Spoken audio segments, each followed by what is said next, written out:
finally, before we go out, of course, we're talking birthdays, aren't we? And I want to bring on somebody whose day is also a special day. And on the line, we have Shirley. Hello, Shirley. Hello, good afternoon, Wallace. Happy birthday to you. And happy birthday to you too. Oh, thank you. Thank you. Oh, that's great. How's your one going? Oh well, I've had my usual busy day. I start off with a swim and spa. So really important to be able to learn how to swim. I can't swim very well. I live out west, so about 20 minutes drive from Piha and so on. So there's no way that I would go into the waves and whatever. No, because I can't swim very well. And to me, the sea is a living, breathing kind of creature. So I think if we get that across to our young people, that might help a little bit. You sound wonderfully young. Can I ask your age? Oh dear, I'm 76. Wonderful. But I've also been at Citizens Advice Bureau, my local one that I volunteer at, and I did think to myself, well, I could go out and enjoy myself and do something different. But no, I feel I've got my duty, responsibility, and I'm helping other people and working with other people. And I felt the same sort of thing with,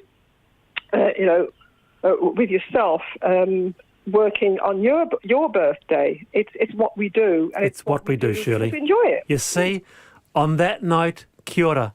It's wonderful having you here. Shirley, happy birthday to you. Thank you. Happy birthday, Shirley. Happy birthday, Shirley. Thank you so much. And what a wonderful panel. I wouldn't share it with anybody else. Janet Wilson and James Elliott. Oh, you get more chocolate for that. Happy No, birthday. thank you. All right. I'm out of here. All right, Checkpoint next. I'm back tomorrow, 3:45. See you then.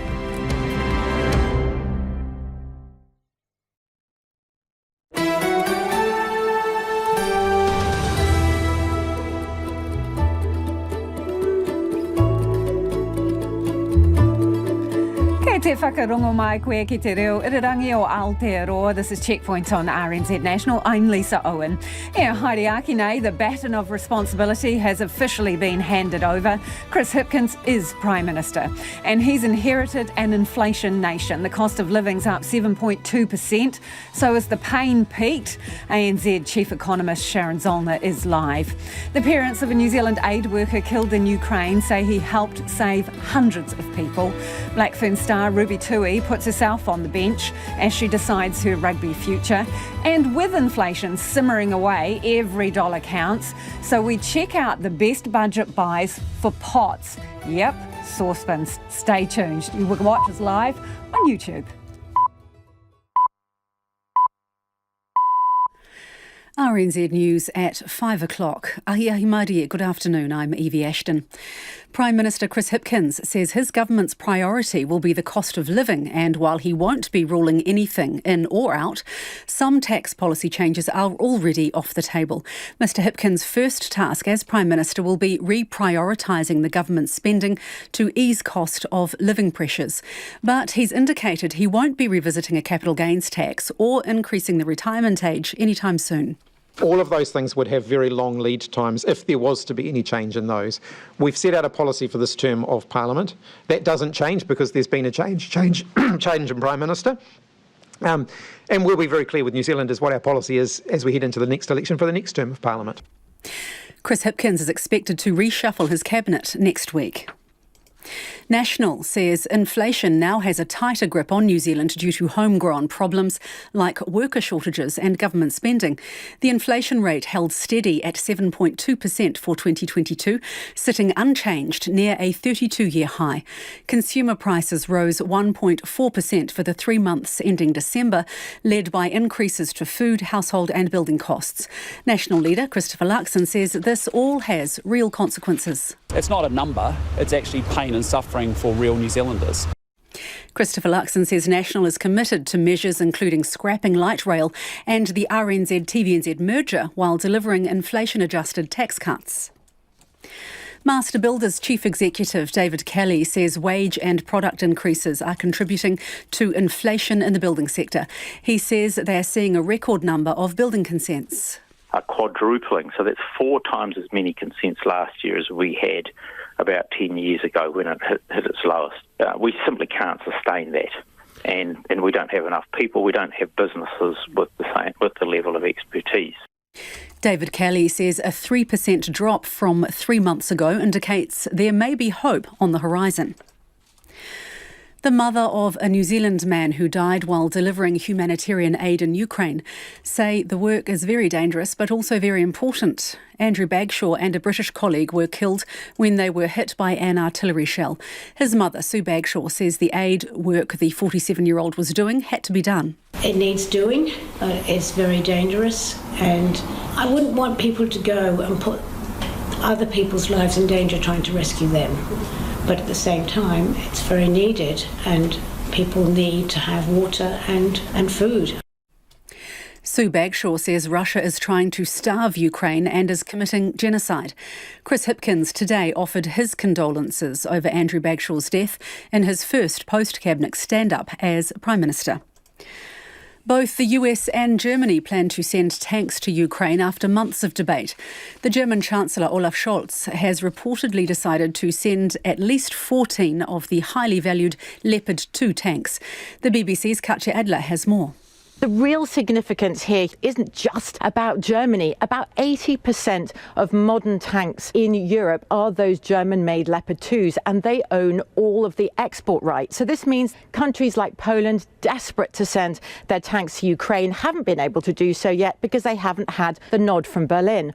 But it's worth bearing in mind in all of this controversy that Germany already is one of the biggest suppliers of military and humanitarian aid to Ukraine in this crisis, as one might expect from Europe's largest economy. And nationwide supply of liquid ibuprofen, most commonly used for pain relief in children, continues to be a problem. A parent in Waikato who RNZ spoke to couldn't get her child's prescription filled last week. Her child needed ibuprofen for pain relief after surgery, so she was forced to buy a branded product for more than $20 instead. Pharmac's Chief Medical Officer, Dr. David Hughes, says supply has been a problem since 2021.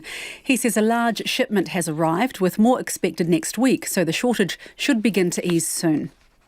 To sport now, and the World Cup winning Black Ferns winger Ruby Tui is taking time out from rugby to ponder her future in the sport. The 31-year-old Tui won't play in Super Rugby Aupiki, which kicks off next month, having played for competition winners Chiefs Manoa last year.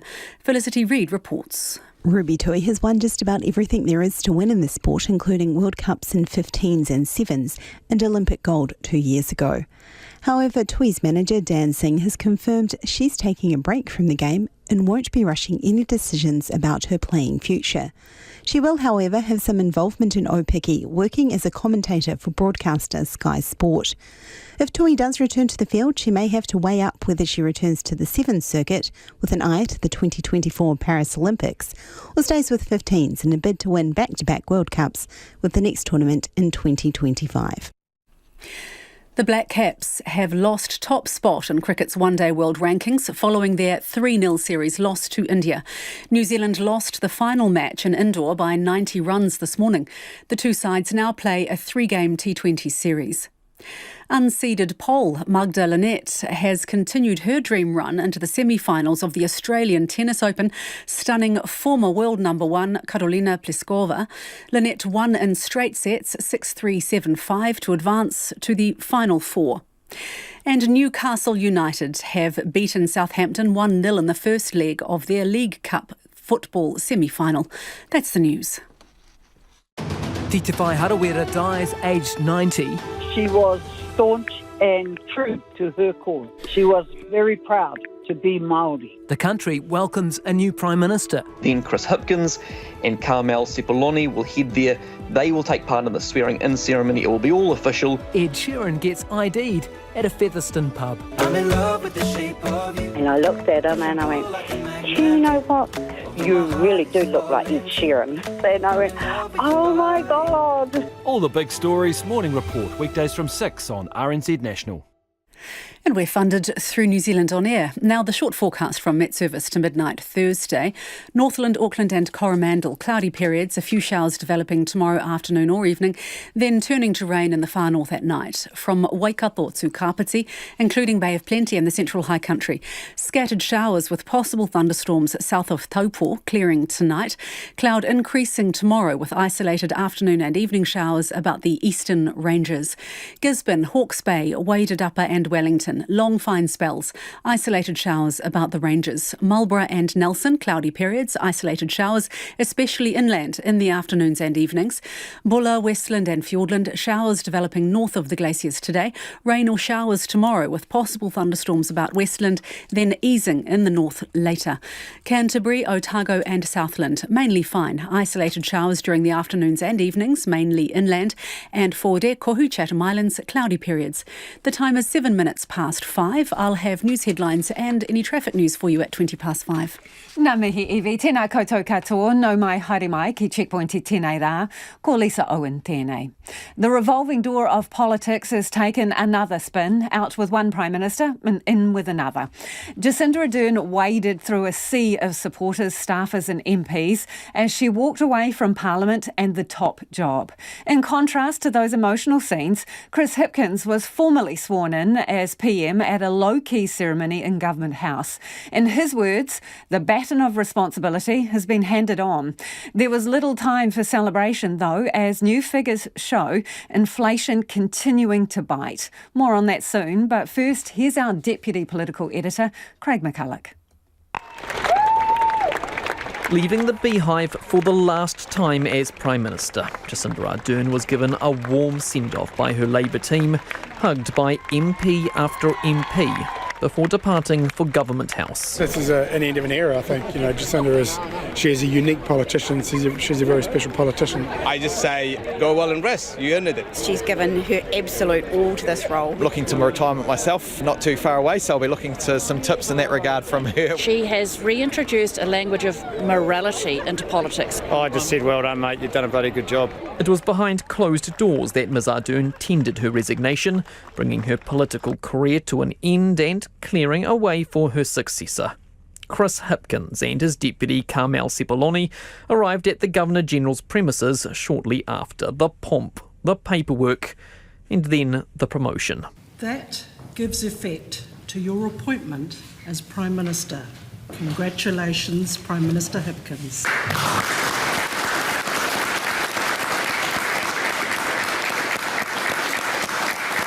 A chuffed smile and a small wave to his children watching on, Chris Hipkins took a brief moment to take in the occasion.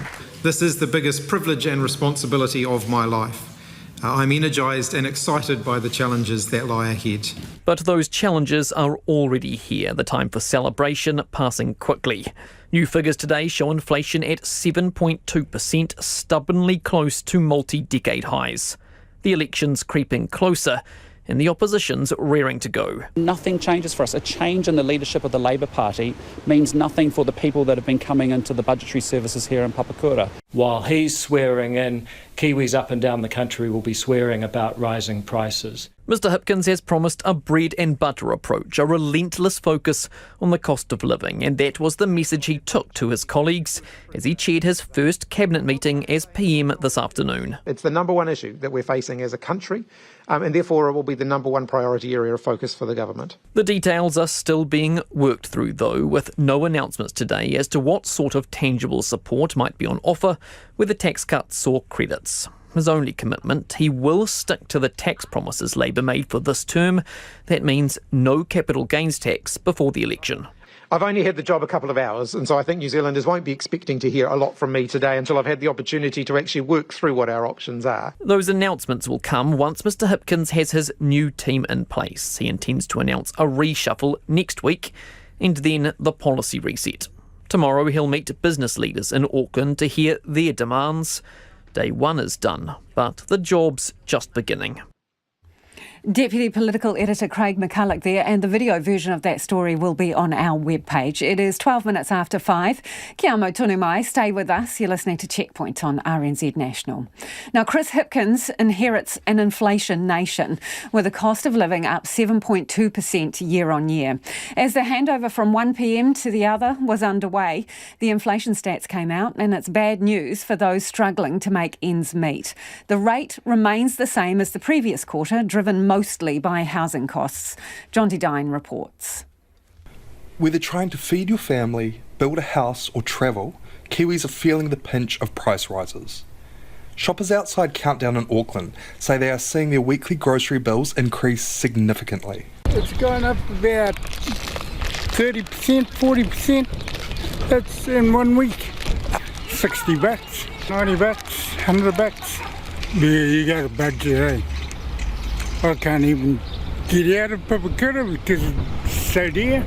I'm very fortunate that I am a retiree. Personally, it hasn't really affected me, but I do feel for people who have families and especially young children, growing appetites and growing children. National leader Chris Luxon says today's numbers are unacceptable. What we're hearing very strongly is that people who have good jobs and average incomes are using the services of Papakura Budgeting Service.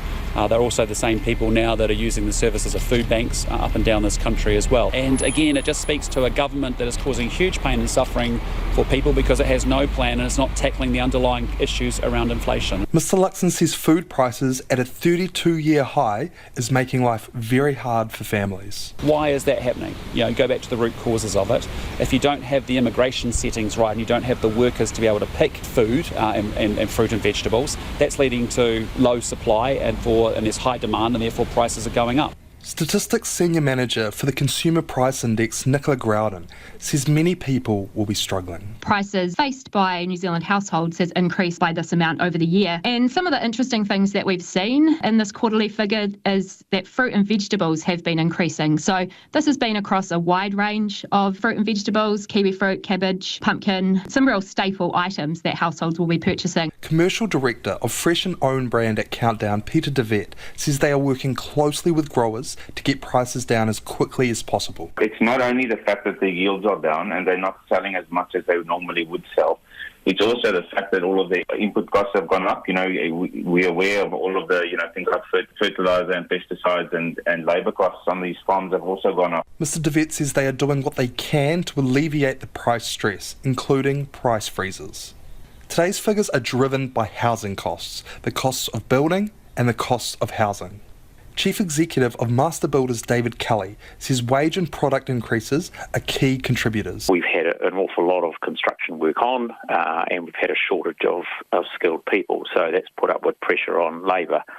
And then there's a third factor, which is a bit hard to estimate, but that's around delays in the system for a variety of things, including delays in getting materials and building consents. Chairman of the Papakura Budgeting Service, Trevor Harrison, says they are seeing a huge demand for their services. What we're noticing is there's been a dramatic increase in the request for KiwiSaver hardship access, and our first week back last week, it's the first week ever that I've been approached to do 2 no-asset procedures, and that's never happened before. And that's just an indication of the struggle that people are having out there. Major issues the new Prime Minister Chris Hipkins has promised his government will have a greater focus on to address what he's called the pandemic of inflation. Well, joining us now is ANZ Chief Economist Sharon Zollner. Kia ora, Sharon. That number, 7.2%, what does it actually tell us?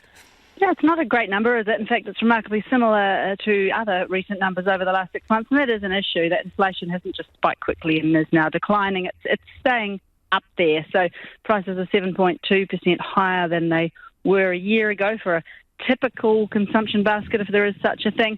But of course, people are feeling more than that because inflation started rising sort of more than a year ago, and people are quite reasonably starting to wonder when this will end, I think. So is it entrenched? Are we stuck with it now? Well, there was some encouraging detail in today's headline in terms of what the Reserve Bank was expecting. It wasn't so bad, and particularly in terms of the non-tradable bit. So the sort of sticky, slow-moving part of inflation. There were big contributions from things like airfares and rents, but it's very reasonable to expect those things to start coming down. In the case of airfares in particular, they've risen nearly 20% in 2 quarters in a row. But clearly capacity is now increasing rapidly, and so it's very reasonable to expect those to come back very quickly. Over what period of time, Sharon? You say pretty quickly, but over what period of time would you think then? Well, it seems every week some airlines announcing that it's restarting another route. So I would have thought 6 months from now airfares are likely to be lower, but of course there is that wild card of energy prices, for example. Indeed, that's a bit of a wild card for commodity prices generally, is the reopening of China. Will the improvement in supply chains be disinflationary, or will the increase in global demand be inflationary? That's certainly something we'll be keeping an eye on. So the new Prime Minister says he wants to concentrate on bread and butter, and there literally is an issue with bread and butter. So, what actually are his options and the government's options? What can they do? Yeah, well, that is a tricky one. It's not easily solved. And things like cutting the fuel tax, for example, that just defers the problem to another day. Putting that fuel tax back on is going to give inflation a bump, just as taking it off provided a temporary reprieve, for example. More generally, anything that puts money in the pockets of households might provide some relief, but from the Reserve Bank's point of view, it's going to be working directly counter to what they are trying to do in terms of reducing consumer spending and general demand and getting inflation down that way. But today's data did provide some hope that maybe the Reserve Bank won't have to raise rates as high as previously thought, and to some extent with some of these prices we'll be able to just wait for gravity to do its thing. Whereas back in November it was really looking like it might be becoming very entrenched in wage demands, which then goes into costs, which then goes into prices, which then goes into wage demands. That sort of spiral that doesn't tend to actually make anyone better off. There was much less of that sort of dynamic in the data today. So fingers crossed. Okay, so 2 things that you've just said there that I'd like to pick up on. You've basically indicated the government is on a complete knife edge, damned if you do, damned if you don't. So are you sort of saying don't bother with the cost of living package because people will just spend more? The tax situation, you could give people tax relief, but they might spend it. You could tax them more to slow down spending. So really, is it just you just hold the line, do nothing, wait for it to sort itself out? Well, anything to do with taxation is obviously extremely political. But it is true that government spending has been a part of the excessive demand that we've seen in the economy over the last year or two. Just like monetary policy, the fiscal response was overcooked with the benefit of hindsight. That wasn't nearly so obvious at the time, of course, and it's important to remember that. But monetary policy's turned on a dime. In fact, everyone's in shock how quickly it's turned. Fiscal policy is a much slower ship to turn. But it's clear that the public sector, like the private sector, has perhaps been trying to do too much all at the same time, and all else equal, that is inflationary. So it's pretty clear they're planning on cutting some reforms and perhaps dialing things down a bit at the margin. That will help take a bit of the pressure off. So your prediction for the next official cash rate announcement was that it would go up, 75 basis points? So you're walking that back? Yes, and we're now picking a 50. Clearly, last time, they told us last time the debate was between a 75 and a 100-point hike, which was a rude shock for everyone. This time, we're expecting the debate to be between 50 and 75. But when you look at the fact that inflation wasn't quite as bad as they thought, plus the forward indicators, the consumer spending for December, the job ads, our business confidence survey, the other business confidence survey from the NZIR, all of them suggesting there's actually a pretty reasonable risk the economy could be slowing more rapidly than the Reserve Bank expected or intended. So if it looks like inflation is finally going to roll over, then the Reserve Bank has a bit more luxury to take those things into account instead of having to be all about urgency to get inflation down as rapidly as possible before the wage price spiral and inflation expectations really get away on them. So Sharon, that raises the question of whether we can avoid a recession, and do we want to? It's controversial. Well, there was good news today insofar as, if inflation is coming down more on its own, then you don't have to, slow the economy down as much. But that said, there's huge uncertainty around, firstly, what interest rate is required to bring about the slowdown that will bring inflation down, and secondly, how much of a slowdown in the economy is even needed to bring inflation down. Both of those things are really uncertain. And so the chances of the Reserve Bank completely nailing it is quite low.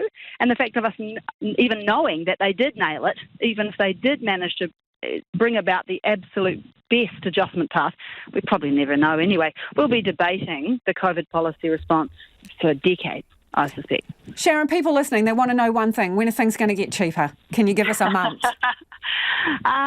Well, then the fruit and veggies have a strong seasonal element to them. We've been very unlucky with the weather on the East Coast. But yeah, we're not picking inflation to actually go negative. We're picking inflation to fall. So prices are still going to be going up, but hopefully, at a rate where wages are outpacing them, and so people are getting that purchasing power back. But I mean, airfare's an exception. For example, petrol prices actually fell in the last 3 months of last year, but generally, the best you can hope is that prices stop going up and incomes catch up, and things sort of come right that way. Thanks for your time, Sharon. That's Sharon Zola, who's ANZ's chief economist. 22 minutes after 5, and you're with Checkpoint on RNZ National.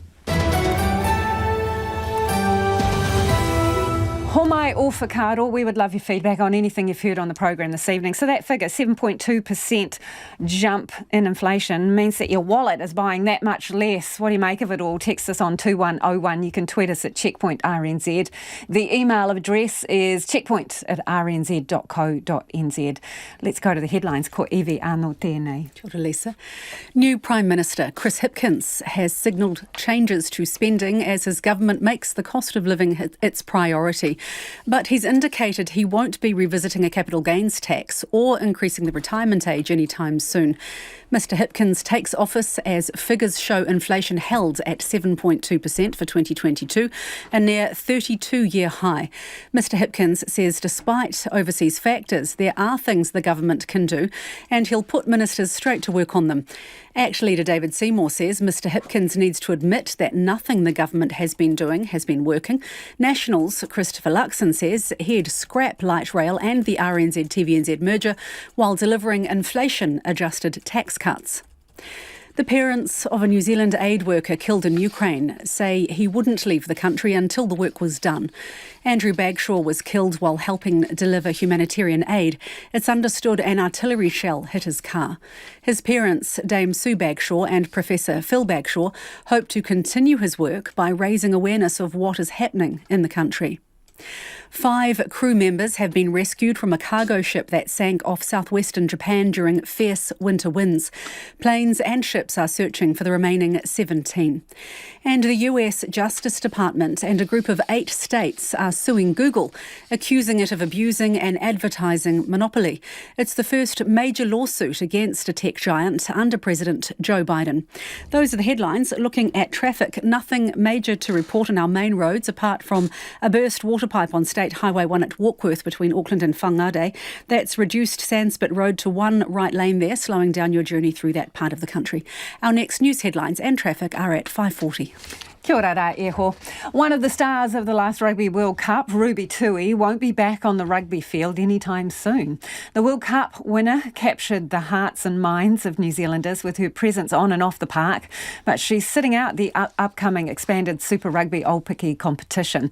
Now, we're joined now by sports reporter Felicity Reid. Well, what's she going to be doing, Felicity, if not fending off players and running in tries? Well, Ruby, like a lot of New Zealanders, has actually taken a bit of a break over summer and has said that she will now actually decide on her future. So while her Black Ferns teammates have actually got back onto the training paddock for 15s or back onto the competitive 7s circuit, she hasn't joined them. She's still thinking about what her rugby future looks like. That's according to her manager who spoke with me today. He said they're not going to be rushed into these decisions about her future, and she's a bit of a star across formats, so in the 15s and the 7s, so she's got probably plenty of things to think about. Last season she played for the Chiefs Manawa in that first very disrupted season of Super Rugby Aupiki. So she, instead of actually playing, she's going to be commentating for Sky Sport. Probably quite a popular choice to be doing that type of thing. She'll join the likes of former Black Ferns captain Les Alder, who's been used in this kind of capacity before as well, and Chelsea Semple, her Manawa teammate, who actually will be missing Aupiki this year because she's on maternity leave. But it is quite something that they've been doing. It's been getting these women into the commentary box as well to talk about it, and they are quite close to the game, so obviously that gives them something to talk about as well. Of course. Black Caps bumped from their world rankings, right? This cricket, they've dropped down? Yes, that's right. Before this series with India, the Black Caps were world number 1 in the ODI format. After this series loss, 3-0 series loss to India, we've dropped down to 4th, and that's actually moved India back up to number 1. Surprise, surprise. And during this series, it wasn't very good for the Black Caps batters. It was a number of records were sort of broken, not the good ones during this, but during last night's game, there was another record. It was only the 5th time in ODI cricket that 3 players have scored centuries. So for New Zealand, that was Devon Conway, his 138 off 100 balls. For India, that was Rohit Sharma, 101, and Shubman Gill, 112. So that time at the crease, as I mentioned yesterday, the World Cup is going to be back there in India, so that time at the crease will be good for Conway. But they don't get to leave India quite yet. They've got a 3-match T20 series, which starts on Saturday. And again, as this captain merry-go-round goes around, another captain in charge of the slot as well, that's Mitch Santner. I'm sure you'll keep us up to date. Thanks, Felicity. That is sports reporter Felicity Reid there. The parents of a New Zealand aid worker killed in Ukraine say they're struggling to cope with his death, but they are very proud of what he's done. Andrew Bagshaw had been delivering humanitarian aid since April last year, but went missing early January. A few days after Andrew disappeared, paramilitary Russian group Wagner announced a body had been found in Ukraine, carrying the passports and other documents of the missing men. His parents spoke today at the charity hospital that they helped set up in Christchurch, and our reporter Rachel Graham and cameraman Nathan McKinnon were there. Andrew's father, Professor Phil Bagshaw, says for some time they had feared confirmation of Andrew's death was coming. He described his son as the ultimate humanitarian, who thought long and hard before deciding to go to Ukraine.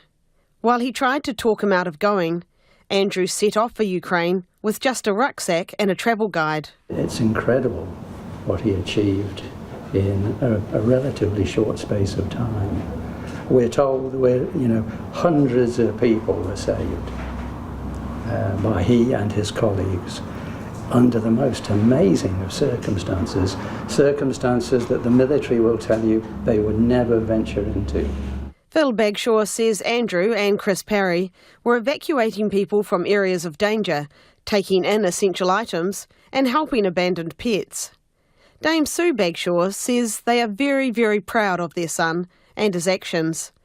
She says anyone else considering going to offer aid in Ukraine needs to be conscious of how dangerous it is.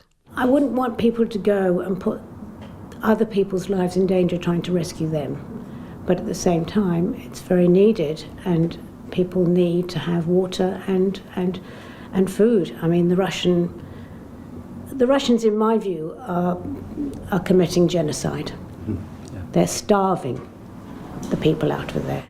The couple have asked that instead of sending flowers, people make donations to one of 3 Ukrainian charities, which were important to Andrew. She says they will now look at how they can continue his work by raising awareness of what is happening in Ukraine. We'd love to go and speak at the UN and tell them to shake themselves up out of their suits and their plush living and their fancy words and say people are dying all the time. And this is just not Ukraine. I mean, there's wars all over. It's about time we realise that war does not solve anything. Sue Bagshaw says they have been in contact with the parents of Andrew's colleague, Chris Parry. She says Andrew's body is now in the morgue in the Children's Hospital in Kiev, and they aren't sure when his body will be returned home to New Zealand. And the video version of that story will be on our webpage. It is 5:30. Kia mau tonu mai. Stay with us. You're listening to Checkpoint on RNZ National, and it is time for the business news. Ko taku hoa e nai ko Nona Peltier, who joins me in the studio. Nona, companies and organisations are being warned to pay more attention to cyber security. Is there something that's prompted this? Yeah, so late last year we had a report from the Institute of Directors, and it found that cybersecurity had kind of like dropped right down the list of concerns that boards, the directors of boards are concerned about. Just like that. Just, oh, well, down there. Well, it turns out the rest of the world doesn't agree. It's number one on the hit parade for most organizations. A survey of some more than 90 countries has found that it is the top concern. And Chapman Tripp came out with a report to their clients saying, do not leave it to the last minute. You need to put that front and center because the Privacy Commission, for example, has new regulations in place, which puts much more pressure on companies to say, for example, report a data breach within 72 hours of it occurring. And in Australia, they've recently brought in some new regulations. So any company in New Zealand that has some kind of linkages to Australia with exposure there is also apt to the regulation fines that have been lifted there. 50 million Australian dollars, or, some kind of formula based on how much damage it causes. So it's a serious issue. It's not something that you have to leave till the end of the day. It's, you need to be focused on it. It's why it slipped to the bottom of the list. I guess New Zealand companies have a lot of things on their mind. Yeah, one of the things on a lot of people's mind will be the inflation data. How did the market react to that? Interesting. So I was watching the markets just before the announcement from Stats about the CPI. And just to remind people there, our CPI, it beat expectations a little bit at 7.2% annually and 1.4% on the quarter. That was the December quarter. The market was picking 7.1, but the Reserve Bank, it was picking a bigger number, 7.5%. Yes. Okay. So it was kind of mixed, right? A little bit more than the market expected, a little bit less than the Reserve Bank expected. So that's left the number of economists going to and fro on what they thought that would mean in terms of the hike to the official cash rate, which is anticipated for February 22nd, when the Reserve Bank meets to decide that. So we saw the Kiwi go up, tick, tick, tick, tick, just above 65 US cents, and then drop back a little bit because they thought, maybe the Reserve Bank won't need to go so hard. But in the end, we ended up exactly where we were just before at 64.9. So that says something. Interestingly, while we finished the day at 64.9 US cents against the Australian currency, we dropped a whole cent. And that's because in Australia, their inflation number for the fourth quarter was 7.8%. Yeah. And the market was going, well, looks like they're going to have to raise interest rates in Australia even ever higher. So that kind of caused a bit of a decoupling with what was going on in New Zealand. Usually we follow the Australian. We didn't this time. We went one way, they went the other. In terms of the British pence, we finished at 52.6. So just to recap, 64.9, that's where we were this morning. 91.4, that's a cent down from where we were yesterday. And 52.6, which is a bit stronger than what we saw previously. Now, when you look at the markets, interesting. We usually follow the Australian market, but we didn't today. We rose 0.5%, our 62-point gain to 11,995, while the Australian market was weaker. So the Australian market's weaker because the market is now anticipating higher interest rates there. And where do we go from here? Nobody really knows. The economists don't seem to be able to be on the same page. Why should we, right? And that's all I have to say. Okay, next episode tomorrow at the same time. Thank you, Nona. That's Nona Peltier with Business News. A main Coromandel highway is literally cracking, forcing significant travel restrictions, with 2 long holiday weekends looming. Waka Kotahi's investigating the cause of the significant fissures on State Highway 25A, the link to the eastern side of the peninsula. It's the road used by Aucklanders and Hamiltonians to get to their holiday hotspots like Whangamata, Pawanui, Tairua, Hahei and Whitianga. Well, joining us now is Waka Kotahi Waikato System Manager, Kara Lauder. Hi, Kara. Hello, Lisa. How bad is this? It's pretty bad. I think probably the indications are that everybody's named the underslip, the scary cracks. Very telling. Scary cracks. Can they actually be fixed, and how do you do it? We don't know exactly what we're going to do to it, but there's lots of different options. So the guys have completed 3 boreholes on site now. So they did the last one today. They actually did really, really quickly, which I'm very stoked about. But we won't know exactly what we're going to do until we get the results back from those boreholes. How big are they? Can you just give us a bit of a description?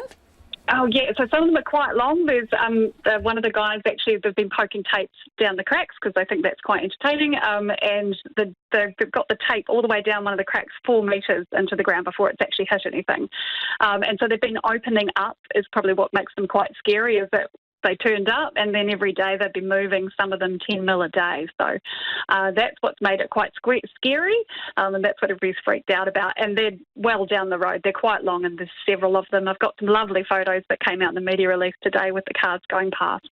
And Cara, is it still safe to drive? If you're pushing down a measuring stick that tells you it's 4 metres down and seems to be still moving, is it still safe to use the road? It is, while we've got light on it so that people can see what's there, and that's why we've got people monitoring it. So if anything does happen, the guys can just quickly go, stop all the traffic and get everybody off it. So there's no risk of a sinkhole or anything like that appearing? Because it kind of, I mean, to the average Joe or Jill listening, is water undermining this or something further beneath the road? Yeah, so this is a lot of our roads are like this, particularly these really windy roads. When they were built, whatever, back in the 50s or 60s, they just cut the hill on the other side and threw it in the hole. So the material that's in there is not that flash. It's not really a sinkhole. It's just that the material's not engineered fill. So when it gets really saturated from the massive amount of rain we've had over the last few weeks, it can just get really sloppy and turn into mud and just start moving, and the road on top of it just starts going with it. So it's pretty predictable as far as what's going on there. You don't think there's a big hole under there, but it's definitely something we're keeping a very close eye on, which is why we don't want to open at night time when we can't see what's going on. Okay, explain that to us, Cara, because you have got, in essence, travel restrictions, right? So what's the deal? Yep, so that's why we're closing it at night time when it's harder to keep an eye on it. We can't be sure that we've actually got a full safe lane for people to drive over. And then during the day when it's nice. So what time, Cara, just to be precise for people? Exactly 7 until 7 p.m. So 7 a.m. until 7 p.m. And even during that time, do you have stop-go operating? Yeah. Oh, no, so yes, we do. So we've only got one lane of traffic going over the site at any time. So you're going to get delays over this weekend, but hopefully most people are going to the Coromandel, going eastbound. Okay, tell us about that. What are you anticipating? Are you telling people to holiday elsewhere, or what's the deal? You can still get to lots of places on the Coromandel. It's very easy to get to Whangamata via the K Gorge, Whitianga. You can still get there around the top of the Coromandel. It's probably people in Tairua and those kind of middle areas that really need to think about travelling earlier so that they can get there before we close that road at 7 o'clock. So no ifs, buts or maybes. 7 o'clock the shutter goes down and that's it. Nobody gets through. If you're there at 5 past, we're probably not going to stop you, but I wouldn't try and push it until 8 o'clock. And, obviously Auckland traffic, we don't know what that's going to do on the Friday, so give yourself a bit of extra time to make sure you can get through. I'm sure you've got forecasting for how many people use this road. What do you know happens on long weekends in terms of increases in traffic flow? I don't know exact numbers around what goes across the Coromandel, sorry. But it's just a lot of people, though, Cara, that you're going to have queuing to move along with one lane and limited hours to travel. It sounds like a bit of a nightmare. It's still got a half the day, and if people travel early, then we should be pretty good. And also, it mostly will be eastbound traffic on the Friday. So, and then in the afternoon on the Monday, when people are heading back, we'd expect that they'll mostly be heading west. So hopefully be reasonably free-flowing in that direction. And if people want to avoid that, they're welcome to take the other roads, which will be much more relaxing. And they won't Tell us the detours, Cara. So the long way around, if you want to head to the north, if you're going somewhere, say Whitianga, just head around State Highway 25 along the coast and over the top of the hill there. And if you're heading, say, Whangamata, those sort of lower south on the eastern side, then head through the Karangahaki Gorge via Waihi. And how many more fun minutes do you get in the car with that? Quite. If the northern, it depends where you're going, obviously, on the east coast. It's about an extra 45 minutes to Whitianga and about an extra half an hour to Whangamata. Perfect if you've got young kids and a dog in the vehicle with you. I'd rather be moving than not moving with young kids and a dog in the vehicle. Can you tell me, when do you reckon you're going to know what you need to do? Time frame? Once we get that report back from the geotechs, and we haven't had a date on that yet because we didn't realise they were going to get the drilling done so quickly. So we'll know more next week. Really appreciate you joining us. That's Kara Lauder, who is Waka Kotahi's Waikato System Manager. Problems there with State Highway 25A.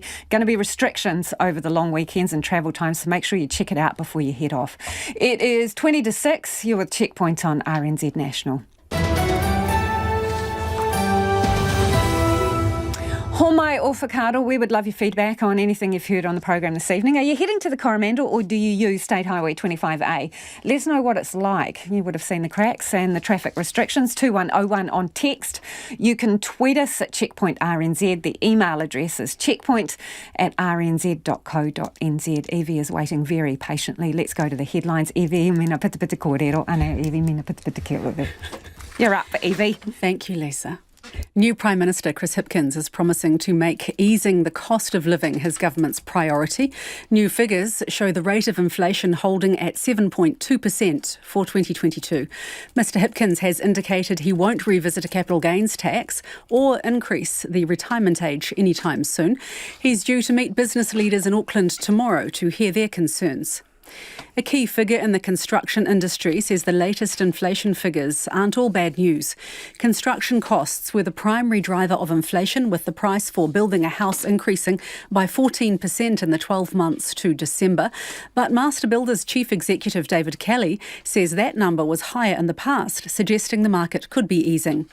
A Ngāti Maika Hapu member says vandalism against signs reinstating the name Pākaraka at a village on the outskirts of Whanganui is gut-wrenching.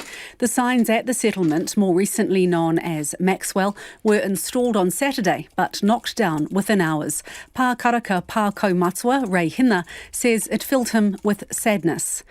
The United States plans to test a spacecraft engine powered by nuclear fission by 2027. It's part of a long-term NASA effort to get astronauts to Mars efficiently. And North Korean authorities have warned of extreme weather conditions as a cold wave sweeps the Korean peninsula.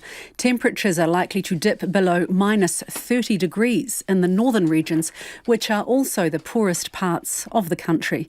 Those are the headlines. Looking at traffic, nothing major to report on our main roads beyond those quote-unquote scary cracks in State Highway 25A that Waka Kotahi has just informed us about.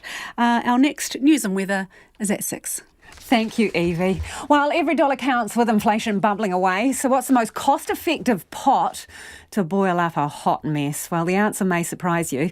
Consumer New Zealand has put 13 saucepans to the test, and test team leader James Lepage is here to talk us through the results. Hi, James.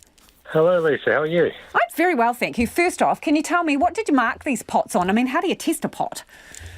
Well, good one. We test these all on induction plates, and it's just we test them the way that anyone else would really use them. So we cook up some eggs in it and make sure there's no hot spots and it cooks evenly. We also boil water just to make sure it works efficiently and fast, and then we also just see how they clean up and how they are to use. So we make sure that, say, if you're tipping water out of pasta, that it doesn't all dribble down the side and down your leg or onto the dog or anything like that. All the things you have happen. Okay, so give us the price range of the pots you tested, please. Yeah, so the cheapest one we had was from Kmart, and that was $4, right up to over $250 for an steel one, and it's from Milan in Italy, so it's the top dollar, the high fashion pan. Right, so more than $250 for a pot. And that, I believe, is like a 20-centimetre saucepan, so you're not getting a huge pot for your money. So regale us all with the results. Who came out on top? It was actually, surprise, surprise, Kmart's $24 option. So that's a real big win for people, and I think that people should be rushing out to pick up this saucepan before it sells out. Evie, our newsreader, her mouth has just dropped open. Why did this $24 pot win, please? What was so special about it? It's just performance was just fantastic. So we couldn't really fault it. And so it didn't have any hot spots. It cooked evenly. It was the fastest to boil. So we're boiling a litre of water here, but the best ones go in about two minutes, while as the worst ones can take over 6 minutes. So it's really there in terms of time. Just lost you then. You said the best ones take about 2 minutes to boil a litre of water, and the nasty ones, the ones that are performing at... Yeah, the worst ones can take, 6 minutes. So there's a massive gulf in difference there. And think about it's the time when you get home from work and you just want to get things done. Yes, the best ones do it really fast. Yeah, and you're a bit hangry and you just want to get down to business.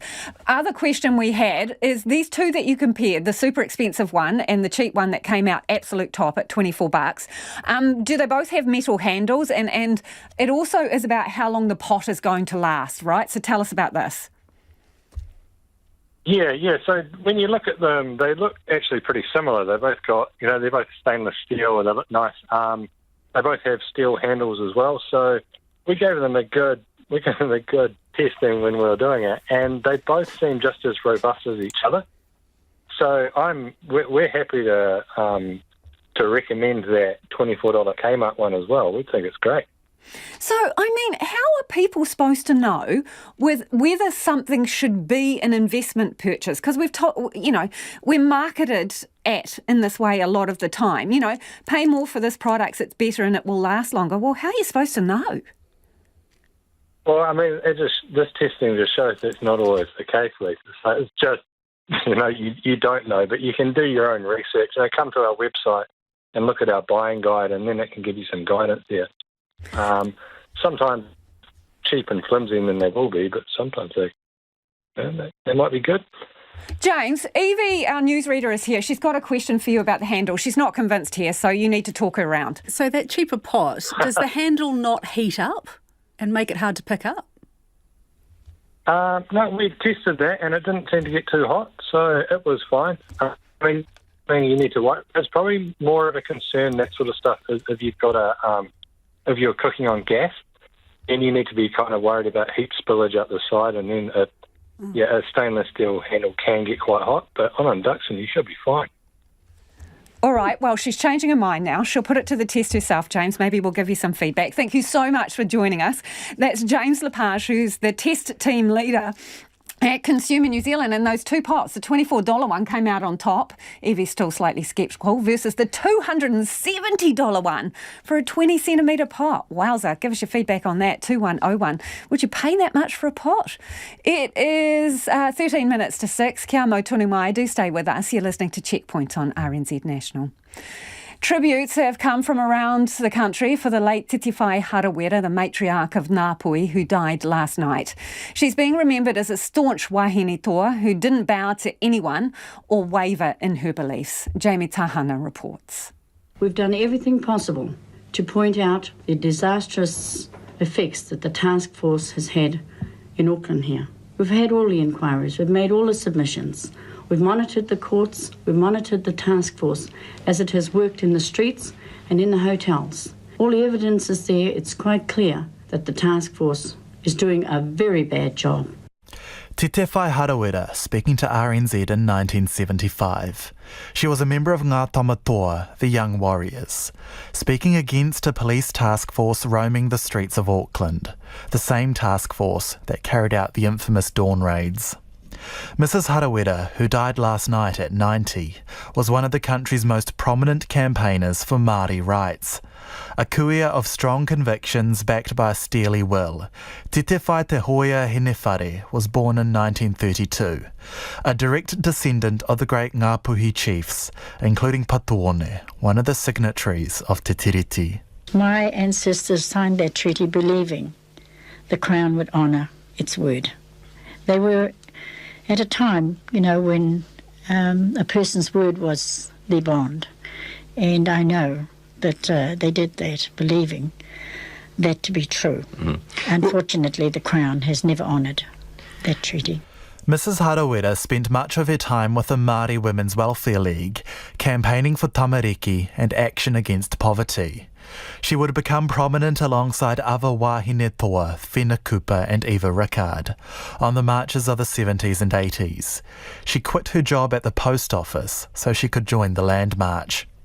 She was also active in the campaign to protect and revive Te Reo Māori, and protesting Waitangi Day to force the Crown to honour the treaty. Dame Nada Glavish says Titi Whai Harawira was controversial to the mainstream. She was often called a protester, but in the minds of those of us who walked with her, it was more a protector of civil rights in this country. In West Auckland, she was a founding member of Hoani Waititi Marae and Te Whānau o Waipareira, a tireless campaigner for the Māori caught in the urban drift, as well as Ngāpuhi. Waipareira Trust Chief Executive John Tamahere says she would challenge her own people as much as anyone else, a staunch advocate for wahine Māori. 9 relentless decades through very difficult circumstances, and she gave courage to others. We're much better as a nation, regardless of the way in which she expressed herself, whether you agreed with it or not. You need lightning rods like this in all nationhood stories. Te Whai Harawira could be controversial, bristling and confrontational, but she was also a kuia of deep aroha, escorting many leaders onto Te Tii Marae at Waitangi Day.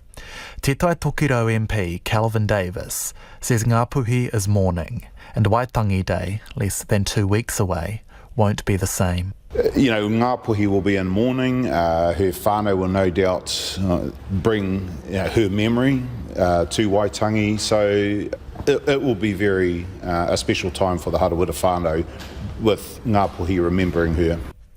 Te Whai Harawira has been taken to her beloved Hoani Waititi Marae, where she will lie until she's returned to Papatūānuku in the north. As was so often the case, the last word is hers.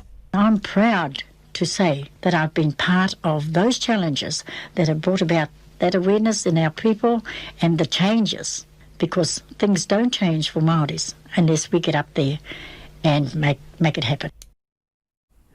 And that was Te Whai Harawira ending that report from Jamie Tahana. It is 8 minutes to 6. Let's get to some of your feedback now on politics and changing of the guard. Wow, Labour has officially lost my vote, says this listener. Any party refusing to address capital gains taxes responsibly is simply pandering to wealthy voters and those who are chasing wealth through capital gains at the cost of productivity and affordability. What a sad state of affairs. Labour have divorced themselves from the renter class. And this on Christopher Luxon and David Seymour. A listener says it's time for them to come clean about their plans for big cuts in public health and infrastructure spending to pay for their tax cuts. It's easy to criticise without responsibility while in opposition. On the subject of State Highway 25A in the Coromandel, lots of you getting in touch. Here's just a taster. This person says daylight is earlier than 7 a.m. and later than 7 p.m, which is the hours that Waka Kotahi is letting people travel on the damaged part of the road. Listener says, surely Waka Kotahi can do better than 12 hours. And Ross has got in touch to say, I've just arrived in Whangamata from Auckland. 2-minute delay only on State Highway 25A. That's great, Ross. I wonder if it'll only be 2 minutes during the holiday weekend. 2101 on text, or you can tweet us at Checkpoint RNZ. Germany has relented and will send 14 battle tanks to Ukraine after weeks of pressure from Kiev and its allies.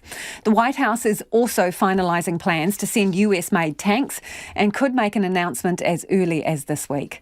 This also represents an about-face for the US, as CNN's Fred Pleitgen reports.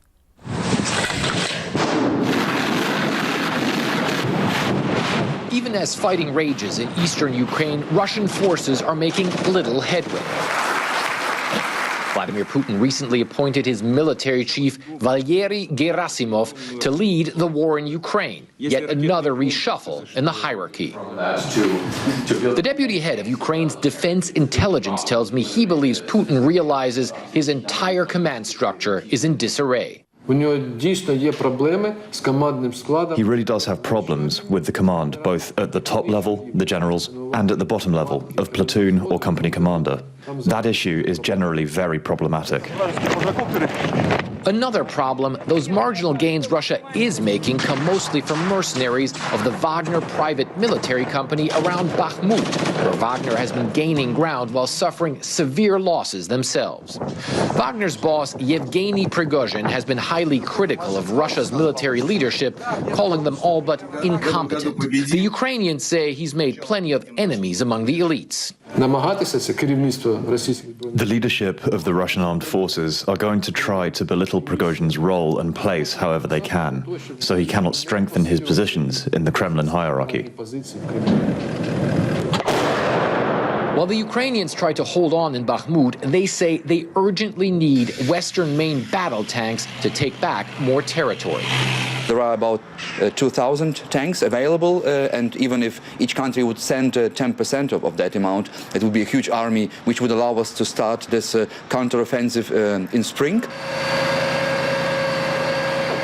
But the Ukrainians say just as critical are longer-range rockets from the U.S. to hit Russia's supply lines, something the U.S. is wary of giving them for fear of escalating the conflict. Right now, they have moved their logistics and control, but mainly logistics systems further away from the front line. And that's 80 to 100 to 120 kilometers away. And to strike them, you need longer-range strike systems. That would include targets on Russian territory to choke off any future offensive by Moscow's forces. There are strong logistics hubs in the Rostov region. It is these very hubs, and they need to be struck in order to disrupt the supply systems of all kinds. The Oscars are only weeks away when the cinema world indulges in its annual lovin', and the awards shortlist has now been revealed, giving us an idea of who'll walk the red carpet, hoping for a gold statuette. But it's been an unusual year for the Oscars, with the event recognising a wider variety of films than usual. Here's the BBC's Colin Patterson. Everything Everywhere All at Once is set in a laundrette, deals with the multiverse and has 11 Oscar nominations, including first ever ones for Michelle Yeoh and Jamie Lee Curtis at the ages of 60 and 64. Life just crept up on me. Britain is represented by Bill Nighy, who has his first Oscar nomination at the age of 73 for playing a dying bureaucrat with a new lease of life in Living.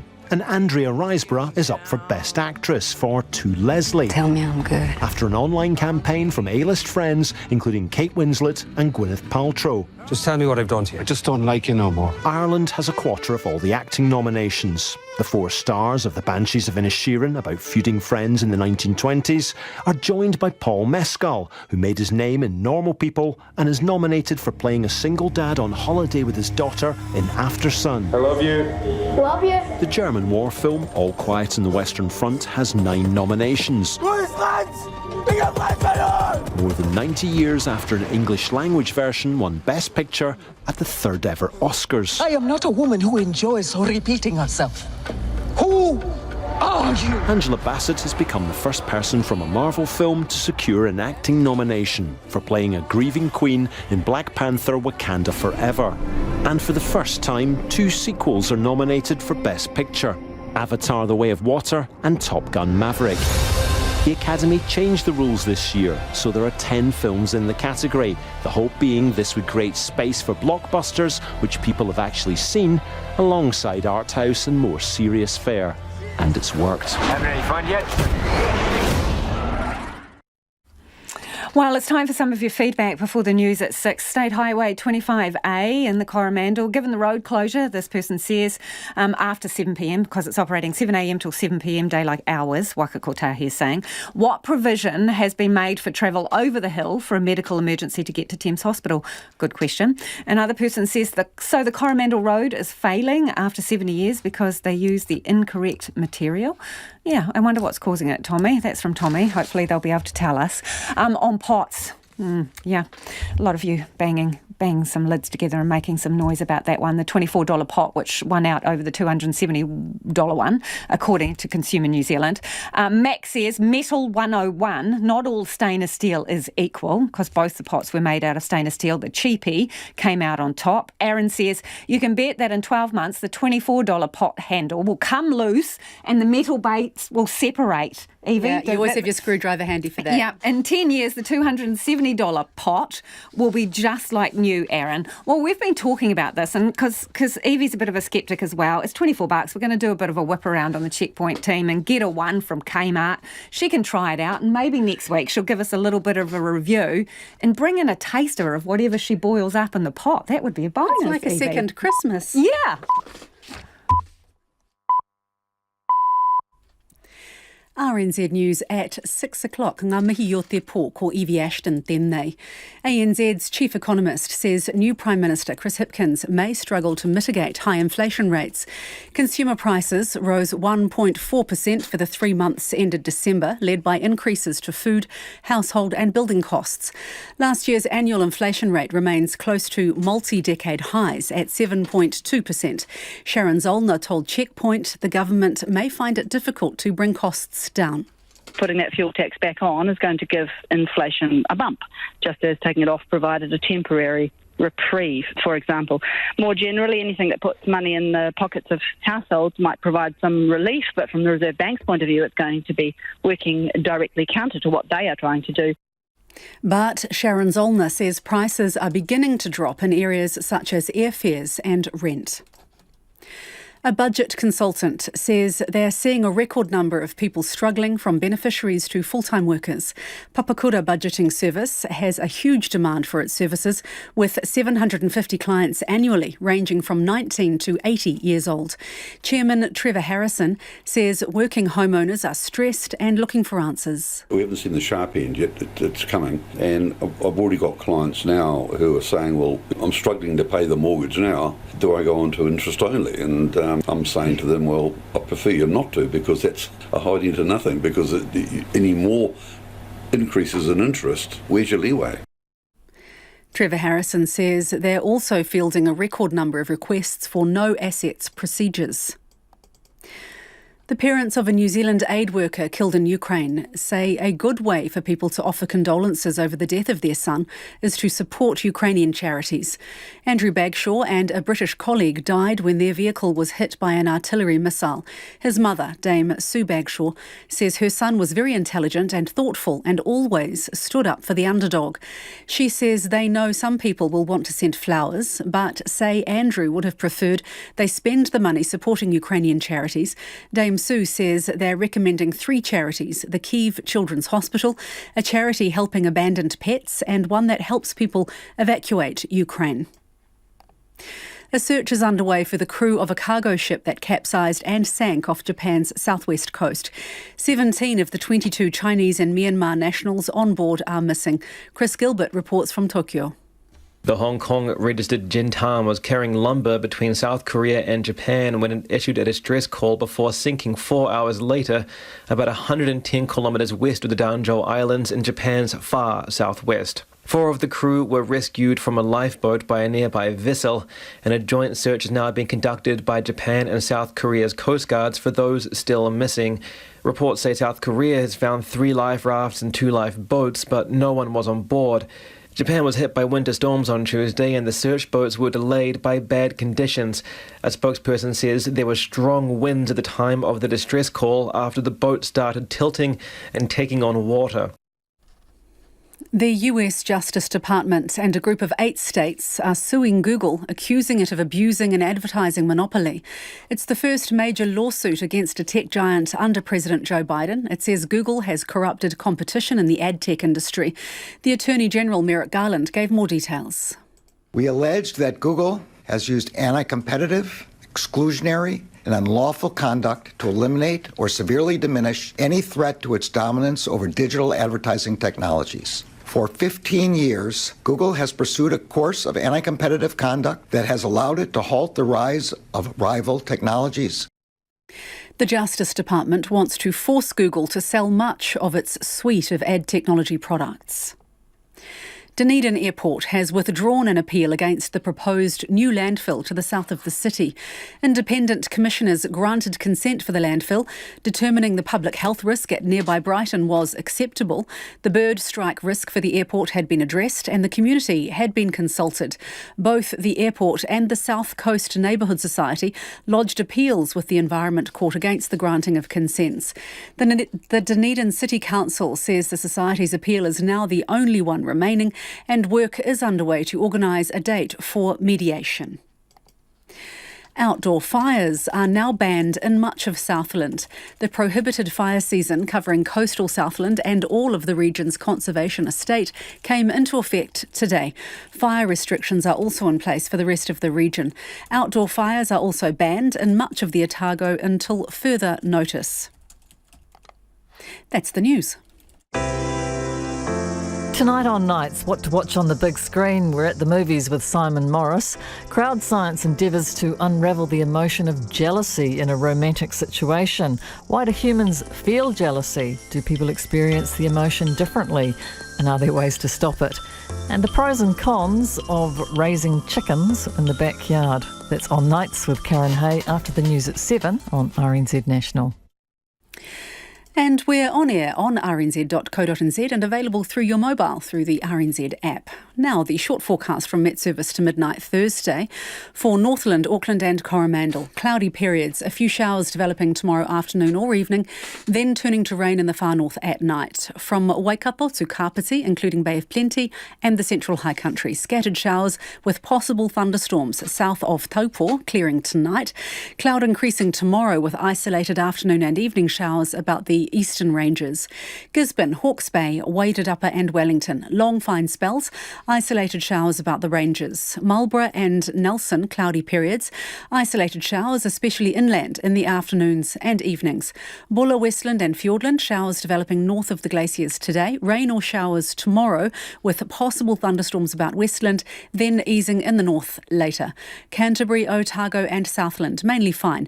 Isolated showers during the afternoons and evenings, mainly inland. And for Te Kohu, Chatham Islands, cloudy periods. The time is 6 minutes past 6. I'll have news headlines for you at 6:30. Ngā mihi iwi, no mai hoki mai. This is Checkpoint, ko Lisa Owen tēnei. The cost of new house construction is through the roof. Figures released today show inflation is still running red hot at 7.2% for 2022. Big drivers included food, household expenses and a 14% increase in the price of building a home. Gary Woodhouse from Landmark Homes says that's driven in part by the scarcity of some products. So we're still seeing there's a little bit through JIT. We're getting that. Some of the timber is still short, and again that gets sort of delivered on the pressure from the mills as well. So they're probably the biggest. But the other thing that does cause delay on site is actually when we just get the wrong product delivered, which again that's an industry challenge at times, but seems pretty basic though, Gary. Getting the wrong product. True, and everyone makes mistakes, Lisa, and but the industry's been through in the last 12 months has just been through such I suppose huge demand that people are making mistakes and it is creating some shortage. So we're not immune from any other industry in regard to those whole labour shortages, and that's having a flow-on effect. Can you tell us what would be the products that have jumped most in price? Yeah, look, probably the most well-documented one certainly has been timber over a long period of time, and that's gone up quite a lot and makes up a significant part of the house. I suppose the one thing that isn't probably that well known is there's still a large amount of building supplies in New Zealand that come from offshore. So across the board, that's happening in most products, and that's driven off to probably three things I would say. One is the New Zealand dollar, so that's certainly having an impact. If you look at it, most bathroom fittings and that they all come from China, so then that's having an impact. Certainly the fuel and the transport's having an impact across the board, and we're seeing certainly that's being cited to us by a number of companies, and also raw materials that go into the products that get used quite a lot in New Zealand. So they're the three drivers. Jib have announced that they're putting up their prices early next month by around about 10%. So that's going to have another impact. And aluminium's also gone up recently. So you can pretty much say across the board in most parts of the house. So can you give us an overall comparison, either a per square metre or your average 3-bedroom house, say 3 years ago versus now? What kind of price tag are you looking at if you want to build? Look, per square metre is probably a difficult one, Lisa, because it depends on the whole lot of what the build actually looks like. But it's fair to say that the price of building, talk about a 3-bedroom square metre house, probably gone up at least 15, probably 20%. And there's as I said, there's a number of factors that go into the whole price of building a house. It's not just the materials, it's the labour and it's the value of the land. But building materials has certainly gone up. As you said, last 12 months, 15. We're probably saying 20%. Gary, what can you tell us about labour costs and availability? Look, I think it's predicted to improve, and that's probably through a predicted slowdown, although we haven't really seen that as of yet. The fact that a number of our companies, and not just our companies, but the companies in the building industry that actually rely quite heavily on immigration and labour from overseas, and particularly some of those trades, Lisa, are the likes of the tiling, the painters, the jib stoppers, and so there's still a shortage of labour in the industry. And subsequently, what's happened is, all tradies are actually paying their workers more to stay.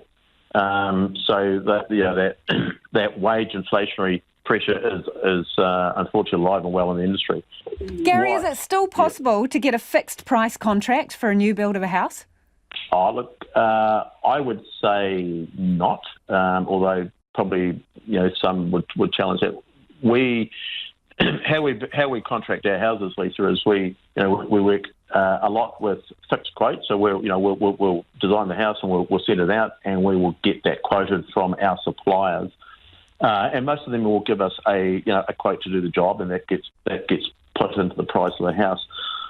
There are some variables, and there are some, from the time you get a house spec and then costed to when you go to build it, there are some price rises that we need to put in, and we do put a clause in that actually highlights that there will be some price, there could be some price rises. And that's the thing, isn't it, Gary? Because that is a hell of a scary prospect for someone building a house. Yeah, and look, so we're really transparent about that. And look, if where we are able to work with our suppliers or potentially look to use an alternative product where we can get that signed off to manage the cost, then we'll do that. But look, you're right. When you go and get a house and you're told it's going to cost you X, but some of these, as I said, timber and jib and a lot of materials that have gone up.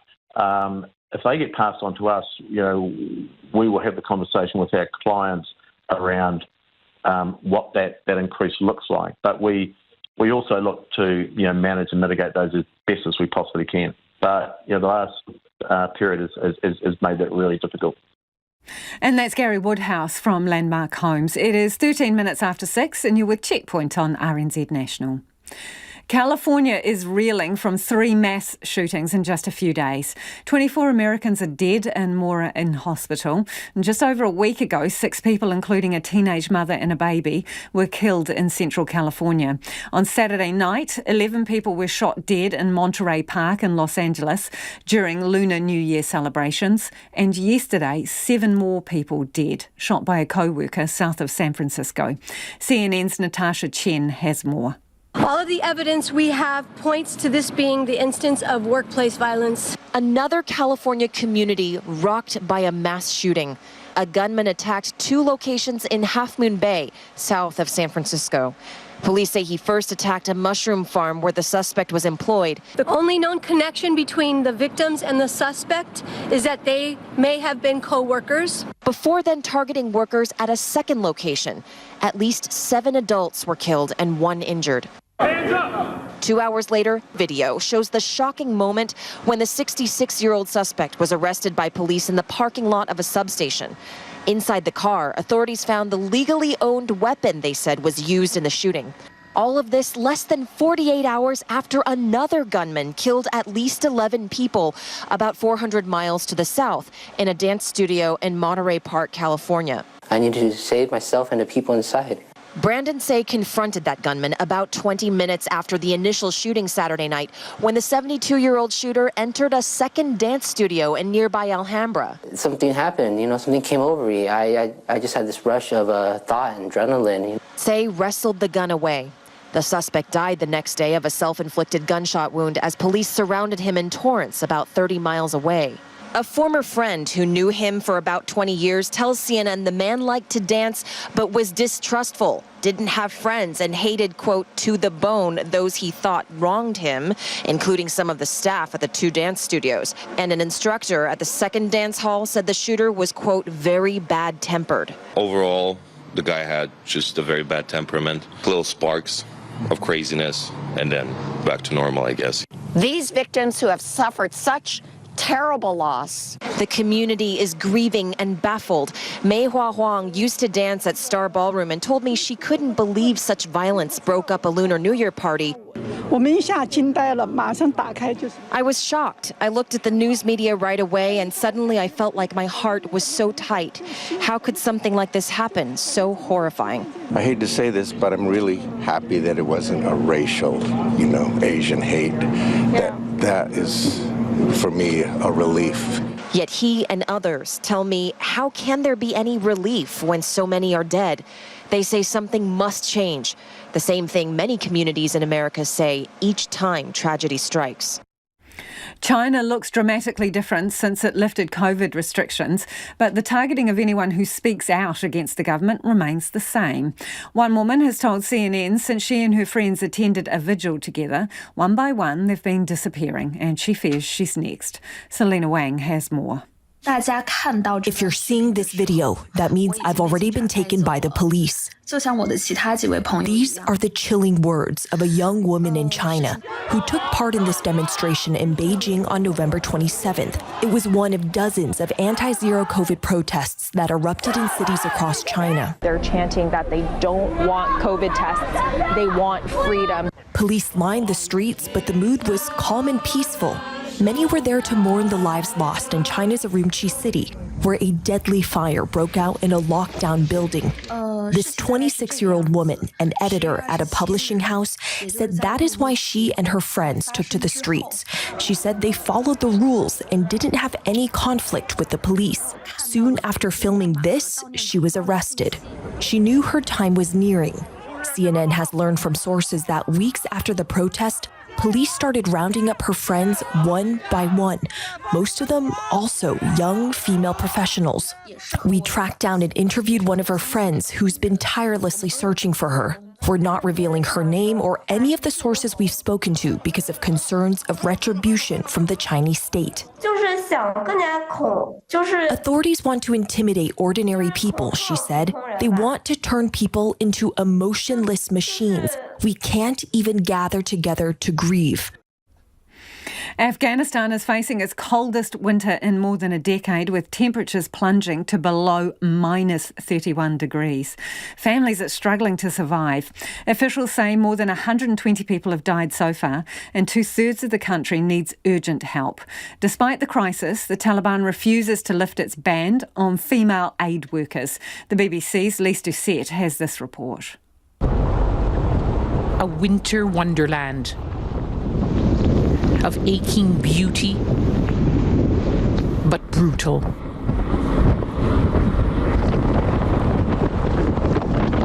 We're traveling through the massives of the Hindu Kush, through the world's second highest road tunnel, the Salang Tunnel, a place of legend. It's an engineering wonder, but a death trap, especially in winter, in avalanches and accidents. The only highway rescue at this spot is Saki Mohammed, selling chains for tires in the coldest winter in a decade. Tough stuff in threadbare clothes. It gets so cold, you can't see the road, you can't walk, and the heaters in cars don't work. These are the lives people live here. It's so cold, but he said it's going to get colder still. We've been out just for minutes and our eyebrows are frozen and my face feels it's going to fall off. Imagine if you live day in, day out in conditions like this. This is the only way to reach Saki Mohammed's home. There's no road. Nothing is easy in this life. This is what life is like here. Literally lived on the edge. Even for the littlest, with little cover from this biting cold. A home made of mud, with the warmth of a large family. I have heard people died of cold. My kids recently got sick. Some of my animals died. Till now, I haven't heard people died in Salang. Even 5-year-old Jamshed helps keep them alive. He tells me how they have to carry water from the river, freezing in the wind and storms. They survive with a traditional stove and twigs. And the sandali. Under this red and gold blanket, charcoal burns. You can taste the fumes in this room. This year, their heating costs soared, just like the rest of the world. Classified documents keep turning up at the homes of America's most powerful men. Investigators are already looking into Joe Biden and Donald Trump's possession of files. And now more have been found at former Vice President Mike Pence's home in Indiana and have been handed over to the FBI. CNN's Paula Reid has more. Well, it's clearly a systemic problem, but where Pence is on the spectrum of sort of bad behavior vis-a-vis classified documents is far at one end. It appears, based on the facts that we know right now, that these documents were packed up in boxes, moved to his temporary residence, then they were moved along to Indiana. Now, these were not in a secure storage area. That is a problem. But former President Trump and current President Biden, their cases became more complicated because of what they and their attorneys did after they discovered documents. It appears here that Pence did this search out of an abundance of caution, and then as soon as they discovered something, they passed it off to the FBI. We know former President Trump did not cooperate with the Justice Department. He was retaining hundreds of classified documents and allegedly tried to obstruct the investigation. And as Paula Reid explains, it'll likely be much better for Mike Pence in the long run if he continues to be cooperative with US authorities. We're making calls right now to former presidents or former vice presidents asking if they, too, will be doing any searches or reviews out of an abundance of caution. Those are definitely things that we are asking about right now. And, of course, classified information is not just limited to presidents and vice presidents. It extends much more broadly. Of course, former Secretary of State Hillary Clinton was famously investigated for using a private email server. It's unlikely this is going to prompt a criminal investigation, but there is clearly a larger problem with how classified information is handled after presidents and vice presidents leave the White House and the vice president's residence. Meanwhile, a US judge in Georgia is hearing arguments on whether to make public a major report on Donald Trump's efforts to overturn the 2020 election. A grand jury and a coalition of media organisations want the report released. It's rumoured to include recommendations on criminal charges against the former president and his allies. The ABC's Barbara Miller reports. At the heart of the Fulton County, Georgia investigation is a now infamous phone call. And there's nothing wrong with saying that, that you've recalculated.